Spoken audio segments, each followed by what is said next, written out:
احمدہ ونصلی علی رسولہ الکریم۔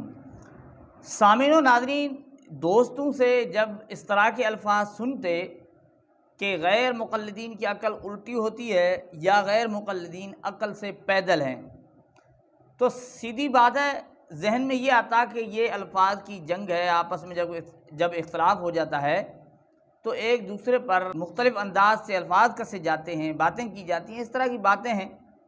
اب ضروری نہیں ہے کہ، لیکن یہ جو محمد عاقل ہیں، ویسے نام تو اس کا عاقل ہے، لیکن سیدھی بات ہے ان کی باتوں سے بالکل ہی بات سمجھ میں آ جاتی ہے۔ واقعتاً غیر مقلدین عقل سے پیدل ہیں اور ان کی عقل الٹی ہوتی ہے۔ وہ کیسے؟ ایک تو یہ کہ اس کو ایک تو یہ ہر وقت پڑی رہتی ہے کہ شرمگاہوں کو چومتے رہو، چاٹتے رہو۔ عجیب بات ہے۔ اب ایک دن پہلے اس کی ویڈیو آئی ہے اس ٹاپک پر، بہت ساری اسی ٹاپک پر اس کی ویڈیوز موجود ہیں۔ آپ سوچیں گے آپ بھی تو بنا رہے ہو اسی ٹاپک پر، بھئی میں بار بار اس کا رد کر رہا ہوں، وہ بار بار اسے جائز قرار دے رہا ہے، میں بار بار اس کا رد کرتا ہوں اللہ کے فضل سے۔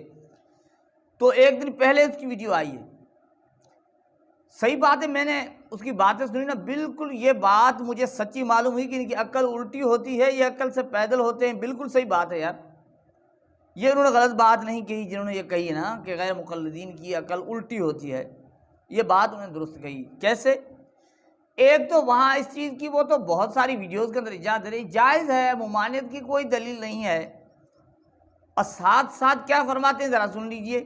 اگر کوئی ایسی چیز ہے جو کہ واقعی دین میں نہیں ہے تو پھر اس سے پوچھے، اس سے تو آدمی بچ جائے تو اچھا ہے۔ اچھا، یہاں تو یہ کہہ رہے ہیں کہ جو چیز دین میں نہیں ہے نا اس سے بچنا چاہیے، جو چیز دین میں نہیں ہے اس سے بچنا چاہیے۔ اب اس کی باتیں، ان کی باتوں میں تضاد ہے۔ اب دیکھیں دین میں چیز جو نہیں ہے اسے بچنا چاہیے، بھائی کیا دین نے اجازت دے رکھی ہے کہ اسے چاٹو چومو؟ کیا قرآن پاک کی آیات سے اس نے ثابت کیا ہے؟ احادیث مبارکہ میں ہے، آثار صحابہ میں سے ثابت ہے یہ چیز، استغفر اللہ، کہ بھئی ایسا کام کرو۔ اب کہہ رہے جو چیز دین میں نہیں اسے یعنی اس سے بچنا چاہیے۔ پھر یہ آپ نے یہ کہاں سے چیز لائی ہے جو دین میں نہیں؟ جو دین میں ہے یہ آپ نے کہاں سے چیز لائی؟ جسے آپ کہہ رہے ہیں جائز ہے، یہ جائز کہاں سے آ گیا؟ اچھا، پھر اس کے لیے جو مثالیں بیان کرتے ہیں آپ سن لیجئے، عجیب مثالیں بیان کرتے ہیں، سنیں ذرا۔ جو لوگ بیان کرتے ہیں کہ وہ صرف اس لیے کہ یہ فلانی قوم سے تشبیہ دی جاتی ہے اور فلانے لوگ اس کو کرتے ہیں، تو یہ تمام چیزیں تو محل نظر ہے، کیونکہ بچہ پیدا ہونے کے لیے بھی وہی کام دوسری قومیں بھی کرتی ہیں جو کہ مسلمان کرتے ہیں، تو ایسا نہیں ہے کہ ہم وہ کام بھی چھوڑ دیں۔ تو درست ہے، جائز ہے، شاید آپ یہی جاننا چاہ رہے ہیں۔ دیکھیں بھائی کیا ہی خوب عقل والے ہیں یہ محمد عاقل۔ اب مثال کیا دے رہے ہیں، وہ مسئلہ کہاں ہے، کہاں کا مسئلہ، مثال کہاں دی جا رہی ہے؟ مثال دے رہے ہیں کہ بھائی بچہ جننا۔ اب اللہ اکبر، او بھائی وہ تو ایک مجبوری ہے، یہ کام کوئی شوق سے کرتا ہے؟ اللہ اکبر۔ ویسے بھی بھائی کیا کہیں، یہ بھی لوگ محقق ہیں نا، یہ بھی، ان کو بھی تحقیق کا حق حاصل ہے، اور یہ بھی علماء دیوبند پر اعتراض کرتے ہیں، ایسے لوگ جن کو مثال دینی نہیں آتی، جو مثال نہیں دے سکتے ٹھیک طرح سے۔ اب بچہ جننا کہاں مجبوری کا مسئلہ، اور یہ کہاں اپنے شوق میں اتنا اندھا ہو جانا جسے اچھی چیز اور بری چیز کی تمیز نہیں رہتی۔ اب ان کی مثال دے رہا ہے کہ بچے کی پیدائش والا مسئلہ وہ بھی اور قومیں کر رہی ہیں۔ اب ان کو جو لوگ کہتے ہیں کہ بھئی انگریزوں والا کام ہے، یہ تم ایسے کر اس چیز کی اجازت دے رہے ہو، جائز دے رہے ہو، تو اب مثال یہ دے رہا ہے۔ مثال تو دیکھیں اس کی کتنی بے وقوفانہ مثال ہے۔ اب اس سے بھی آپ پتہ لگا لیں کہ کتنے عقل مند آدمی ہیں یہ۔ اچھا، پھر اس کے ساتھ ساتھ ان سے ایک اور چیز پوچھی جاتی ہے، ان کے بعض علماء نے بعض ان کی کتب کے اندر یہ ایسی چیز بھی مل جاتی ہے کہ یہ جو منی کو پاک کر رہے ہیں، اب منہ کے اندر آپ اجازت دے رہے ہو نا کہ بیوی اپنے میاں کا اعلیٰ تناسل منہ میں لے لے، اور ایک بندے نے پہلے آپ کو بتایا کہ وہ پوچھ رہا ہے کہ میں ڈسچارج ہو جاتا ہوں، فارغ ہو جاتا ہوں، اور بندے پوچھ رہے ہیں کہ بھئی منہ کے اندر ایسی چیز چلی جاتی ہے، کہتا ہے یہ تو پاک ہے، کوئی مسئلہ نہیں، یہ طاہر ہے، پاک ہے۔ پھر وہ پوچھنے والے تو پوچھ لیتے ہیں کہ بھئی پھر کھا بھی لو نا، جب منہ میں لے ہی لیا ہے، ایک چیز منہ میں آپ کے آ گئی اور پاک بھی ہے، پھر کھا کیوں نہیں لیتے ہو؟ سوال بھی بڑا عجیب ہوتا ہے نا، کہ پاک بھی کہہ رہے ہو، منہ میں لینے کی اجازت بھی دے رہے ہو، وہاں جانے کی بھی اجازت جائز کر رہے ہو، پھر آگے نکل لو، پھر کیا فرق رہ جاتا؟ تو کہتا ہے، کیا کہتا ہے سن لیجئے، ہر پاک چیز کیا کھائی جاتی ہے؟ مٹی بھی تو پاک ہے، مٹی کون کھاتا ہے؟ اب کہتا ہے کوئی ہر پاک چیز کھائی جاتی ہے کیا؟ مٹی بھی پاک ہے پھر کھاتے ہو کیا؟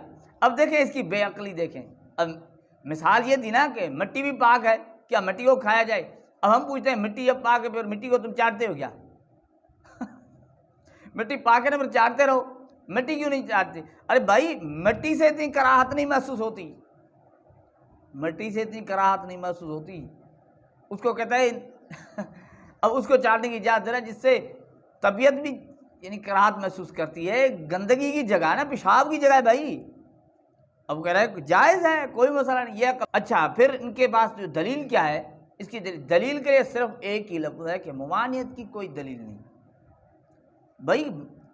اب دیکھیں نا دلیل پوچھی جا رہی ہے، وہ ویسے کہتے ہیں کہ بھائی ہم تو بھائی ہمارے اندر یہ ہم دلیل پوچھتے ہیں، بھائی دلیل کیا اس چیز کی؟ کہتے ہیں ممانعت کی کوئی دلیل نہیں۔ اچھا جب آپ کہتے ہیں نا، یہ کہتے ہو کہ ممانعت کی کوئی دلیل نہیں، پھر وہی سوال پیچھے ہم 1 منٹ پیچھے چلتے ہیں نا، کہ پھر جو نا تمہیں جو لوگ کہتے ہیں منی کھا لو، پھر تم کھانا تمہارے لیے ممانعت کی کیا کون سی دلیل ہے؟ اس ممانعت کی دلیل نہ ہونے کی وجہ سے تم شرم گاہوں کو چومنے چاٹنے کی اجازت دے رہے ہو، جائز قرار دے رہے ہو، مرد اپنا آلائے تناسل بیوی کے منہ میں ڈال دے تم جائز کہہ رہے ہو، پھر منی کھانے میں تم سے پوچھا جاتا ہے کہ دلیل کیا ہے؟ ممانعت کی کوئی دلیل نہیں، یہ کہتے ہو پھر منی کھا لو، ممانعت کی کون سی دلیل ہے تمہارے لیے؟ کھاتے رہو، ممانعت کی کوئی دلیل نہ، کوئی ہے دلیل تو وہ بھی دلیل بتا دیں۔ لیکن ناظرین کرام آپ یاد رکھیں، آپ کی خدمت میں عرض ہے، آپ نے یہ تو سنا ہوگا نا کہ اچھے لوگ اچھی باتیں کرتے ہیں اور گندے لوگ گندی باتیں کرتے ہیں، سنا ہے نا؟ تو سن لیجئے اچھے لوگوں کی باتیں کہ اچھے لوگ کس طرح باتیں کرتے ہیں۔ کہ اللہ تعالیٰ نے حالت حیض میں زوجہ سے ہم بستری کو حرام قرار دیا کیونکہ اس میں گندگی ہے۔ باپ دیکھیں کہ وہ گندگی اس درجے کی نہیں ہے جتنی اورل سیکس میں گندگی ہوتی ہے۔ اگر اس میں ڈسچارج ہو جائے بندہ، انسان جو ہم بستری کرنے والا ہے زوجہ سے، وہ منہ میں ڈسچارج ہو جائے تو آپ سوچیں کہ اللہ تعالیٰ شرمگاہ کو گندگی سے بچا رہے ہیں، جس کی وجہ سے حیض کی حالت میں ہم بستری کو حرام قرار دیا۔